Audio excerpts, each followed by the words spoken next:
Now we're starting to hear the Mark Giordano train really start to chug right now. It's interesting because I heard his name even earlier in the year, and now it's really starting to pick up a little bit more. And knowing for the fact that Seattle is not going to want to keep him past the deadline, does this one make sense for the Leafs? I don't know. I don't because I love Mark Giordano as a player. He's a guy that I really enjoy watching, and we've seen him play with TJ Brody before. That's the guy that TJ Brody was playing on the right side with, as two left-handed defenders on the same pairing. It's you have some built-in chemistry. Maybe that's a pair that you go to if you do acquire Mark Giordano. But he's 38. He's lost a little bit on his game this year. He's a very offensive guy still, and what are you kind of looking for? Do you need that extra guy? And how much are you gonna have to pay for, like I said, a 38-year-old? If they're asking for a guy like Timothy Liljegren, Matthew Nyes, Topi Niemelä, I'm probably not going to pay that price, to be completely honest. I'd rather go for a guy like Jacob Middleton in San Jose, who really, I know there's reports that they're a second round pick, but I don't know if I see him going for more than a third. And if you do have to give up a second, it's kind of something you do in this case. But you look at your lineup in when fully healthy, if Jake Muzzin comes back, and it looks like he is because he is skating, he's kind of out there doing things.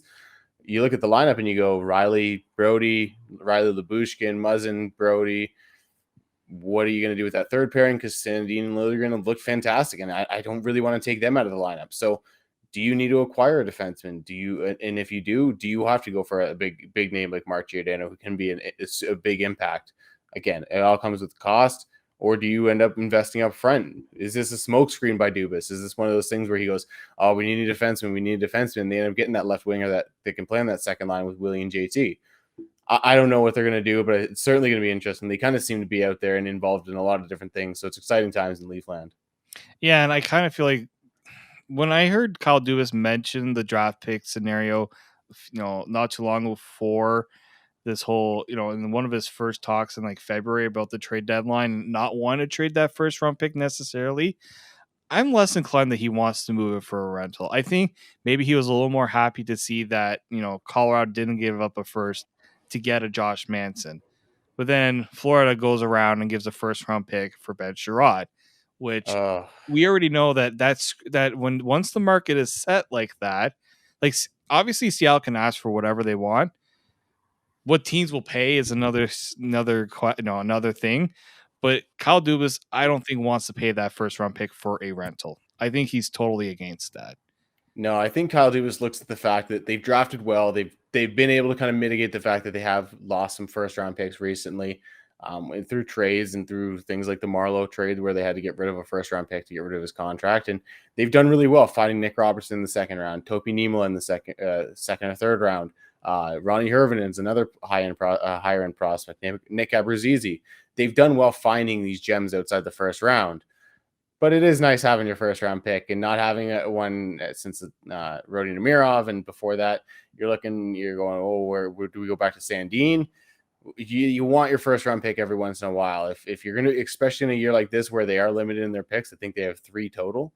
You go, man, we'd like to keep that first round pick. And next year's draft is going to be really good, really deep. So you don't want to trade next year's first rounder, but maybe you dip into next year's second, third, fourth rounders, and that's how you get a deal done. And I could see that kind of being the case if they do decide to trade some picks. But prospect wise, if they're going to go big, I think they have to go big with the player they're getting back. Because, like I said, a Topi Niemelä, Matthew Nyes, those aren't guys I'm eager to move out the door. Now you move down a peg to a Nick Abruzzese, a guy like Mikko Kokkonen. Those are guys I'm a little bit more apt to moving for a guy like Mark Giordano if you're pairing that with a second round pick or something, or a third round pick. I think that could be a much more digestible package for Kyle Dubas. Yeah, I was actually just about to ask that. Like, what's a more digestible, deal there? And I think, yeah, I would say like Niemela, Nyes, you mentioned Hervinen. I think those are guys that if you're trading them, you're going for somebody with term and somebody that's going to be Hampus Lindholm. That'd be like my guy. we heard the Hampus Lindholm was like a first, a grade Yeah. A prospect, and another. Like that's where you're getting like you're not doing that for Mark Giordano, as you said, a player that's not. If this was Mark Giordano, how many years ago when him and TJ Brody were Yeah. lighting up the NHL, you're more maybe a little more inclined to do that. But Mark Giordano now, I just don't see it. And obviously maybe part of that Seattle tries to convince them because they'll take back salary, which Unless they're I'm taking still back Mrazek, I don't know. And that maybe there's a fit there. They've had some goaltending issues. Maybe you send Mrazek with a prospect, and that's how you get Giordano. Like, get creative. I think Kyle Dubas has shown in the past that he's done a really good job of being creative in the trade market. Hey, maybe Mrazek's a guy that can go to Seattle, be under less pressure and under less scrutiny, under less spotlight, and be able to refine his game, because Mrazek has a 910 career save percentage, if I'm not mistaken. He's a guy that's had really good streaks, but because he plays street hockey style goaltending, he's a little bit of an adventure sometimes, and that's not always the best when you're in a high end market like Toronto or Detroit or even Philadelphia when he was there. I think you saw most of his success in Carolina come when he was in a market that, let's be honest, isn't the hotbed that is Detroit, Toronto, Philadelphia. Like, those are three markets that really thrive and really care. And I'm not saying that Carolina doesn't care, but it's not the same media scrutiny that you get in those three bigger two of the original six markets, and then Philadelphia, who's a madhouse. So it's, hey, maybe that's a successful thing that could be an option for Kyle Dubas moving forward.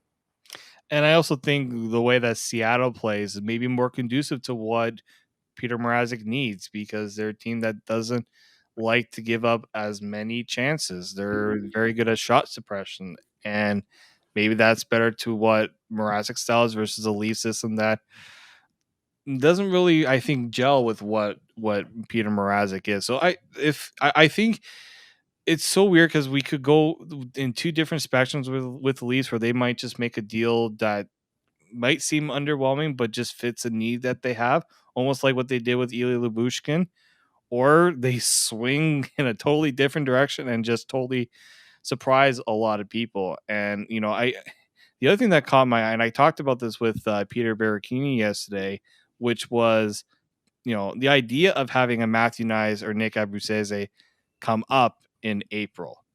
I found that quite interesting because as I said with Peters, like, this is almost like what Boston did with Charlie McAvoy and what Montreal did with Cole Caulfield, which is, we got these young guys who are very exciting prospects. Let's just throw them into the fire and see what they can do. Do you think there's actually some smoke to, like, there's something to that? With Nick Abruzzese, I think he's going to need some AHL time. He's a smaller guy, and I think he's going to need to get used to playing against men before you throw him into playoff hockey. Matthew Nyes is an interesting one, though, because of the way he plays, because we saw him at the Olympics play against men, and a lot of them were some of the best players not in the NHL. And you saw him handle his own. You saw him, I think he was a point of game player, if I'm not mistaken, at the Olympics for the American team. He was a guy that was able to kind of play his game. He was able to be a power forward, create chances, and do some things. And he's a guy that I think you can put on the fourth line in the playoffs, because I don't think anyone that you bring in is going to be a second top six guy, because you have Kasha that I think fits that role a little bit better. You have a Kerfoot that you could throw up on that second line if you really want to. You have other options that I think fit better right this second, even though I think Matthew Nyes is destined for a top six spot. But I think Matthew Nyes is a guy, unlike Nick Robertson, who we were talking about earlier, who could play on that fourth line. If you have a fourth line of, say, Engvall Spezza and Matthew Nyes, that's a really exciting and intriguing line, I think, because you have the speed of Engvall, the smarts and the passing ability of Spezza, and then you have that power forward, that ability to rush the net, and some decent speed and a good finisher in Matthew Nyes. So that could be a player that I think could be really interesting on the fourth line in the playoffs and kind of going towards the end of the year once the college season's completely over and everything. But you're always risking things if you're going to really bank on a guy from college coming in and being a big time contributor for the team. So I think it's something if you do decide to sign him at the end of this college season, you bring him in, you let him see what he can do. Maybe you kind of get him into a couple regular season games at the end of the year just to see where he's at, and you go from there. But it's certainly not something that's going to be too expensive, because he's going to be a rookie. He's going to get the entry level deal. So it's not like it's going to be that big of a cap effect on the cap.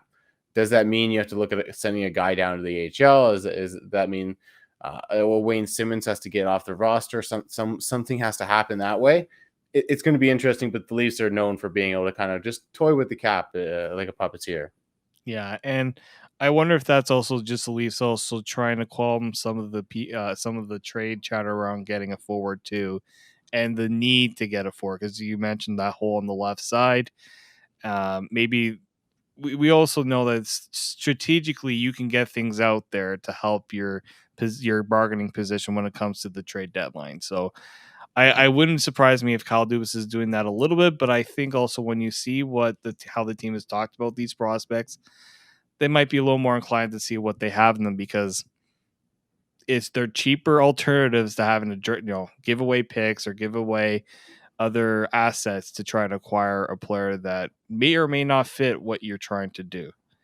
Yeah, I think the last thing you need is to end up giving a second and a third round pick or something, or a second and a Topi Niemelä, and then you get a guy that comes in and he's supposed to fit. He's supposed to fill in a role, and then you end up having Nick Ritchie on your roster, and we all saw how that went. So it's not always able to just kind of plug a piece into the puzzle. So you're always having a risk at that end of the year. So I think looking at adding someone towards the bottom of the roster is probably a little bit more feasible, unless you are adding that really high end impact guy, and then you go for it. But it's going to be interesting to see what they do, because there are a lot of options. And I think at the end of the day, you look at this team and you go, we could add kind of anywhere and be beneficial to this squad. And I don't think there's a super glaring need if you're not going to count the goaltending situation.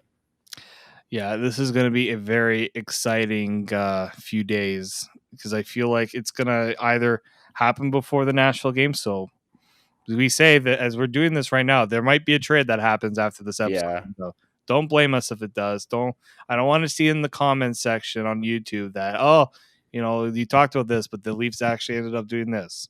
Yeah, all this hyping up of Matthew Nyes, and he gets traded as we're speaking or something. That'll be a very sad day for Tony. I'd be very upset. I'd be really, really upset. Yeah, we'll hope that the Leafs, Kyle Dubas has really, really shied away from trading too many of those high-end prospects. Probably had so many chances that he could have traded Nick Robertson. Nick Robertson is still here. Yeah. So, and Timothy Liljegren's still here as well. So we'll hope that Kyle Dubas does not disappoint us, and we get to see some of these young guys come up.